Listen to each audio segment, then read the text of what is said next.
श्रुति शर्मा जी। जय जय श्री हित हरिवंश गुरुदेव भगवान। गुरुदेव, मेरे मन को एक बार डांट लगा दीजिए। गुरुदेव, मुझे क्षमा कर दीजिए। आपकी शरणागत होके भी कभी कभी आज्ञाओं का उल्लंघन हो जाता है।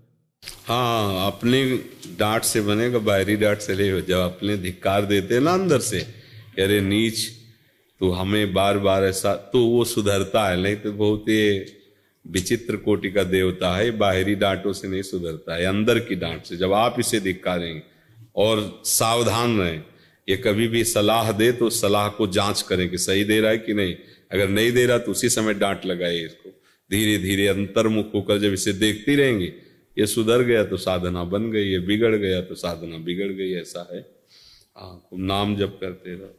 ठीक है। प्रत्यक्षा अलीगढ़ से। श्री हरिवंश। राधा वल्लभ श्री हरिवंश महाराज जी, सब भगवान के चरणों में कोटि करता हूँ। बाबा, मैं रामानुज संप्रदाय से दीक्षित हूँ। मैं भी किशोरी जी की दासी बन भजन करके जुगल की लीला दर्शन करना चाहता हूँ। यह आपकी एक नजर कृपा दृष्टि से संभव है। कृपा करें, मुझ पर कृपा दृष्टि डालें। बाबा, सब में राधा दृष्टि का तात्पर्य कोई बाहरी देख लेना नहीं होता है। कृपा दृष्टि का तात्पर्य होता है कि जो अकृपा है उससे हम हट जाए। शरीर का राग, शरीर के भोगों में सुख बुद्धि, शरीर संबंधियों में स्नेह बुद्धि, यही अकृपा है।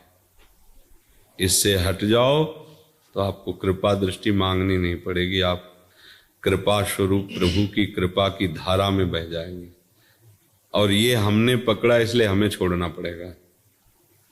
ये हमने पकड़ा है, शरीर का राग, शरीर के भोगों का राग और शरीर संबंधियों का राग। बस इसी बंधन से नहीं छूट पाते हैं। चाहे जितना प्रवचन करो, चाहे जितना प्रवचन सुनो, घूम घूम करके हम इसी बंधन में बंधे रहते हैं। हम अविद्या के नशे में खूंटे से नाव खोलना भूल गए हैं। मेहनत खूब कर रहे हैं, 1 इंच नाव नहीं चल रही है। यही खूंटा है। शरीर राग, देहाभिमान, कर्तृत्व भोक्तृत्व भाव, शरीर के संबंधियों का स्नेह, यही खूंटा है। इसी में हम बंधे। यद्यपि मृषा, जड़ चेतन ही ग्रंथि पड़ गई, यद्यपि मृषा छूटत कठिनाई।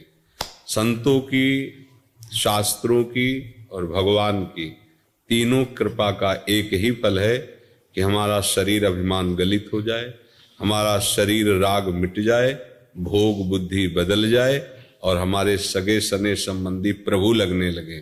बस हो गया सब। अब ऐसे हम जैसे दुर्गंध युक्त पदार्थ ऐसे लेके अपनी कखरी में रख ले और सब लोगों से प्रार्थना करे कि कोई दुर्गंध हटा दो, आप सब कृपा करो दुर्गंध हटा दो। कैसे हटेगी? आपने दबा के रखा, उसे फेंक दीजिए, दुर्गंध खत्म। ये राग आपका पाला हुआ है, आपको ही छोड़ना पड़ेगा।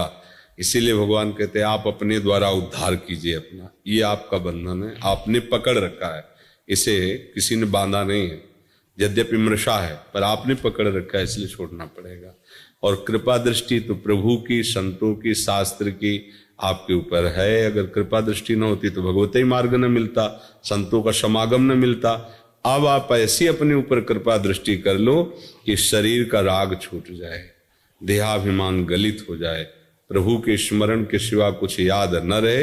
ये सारी बात है।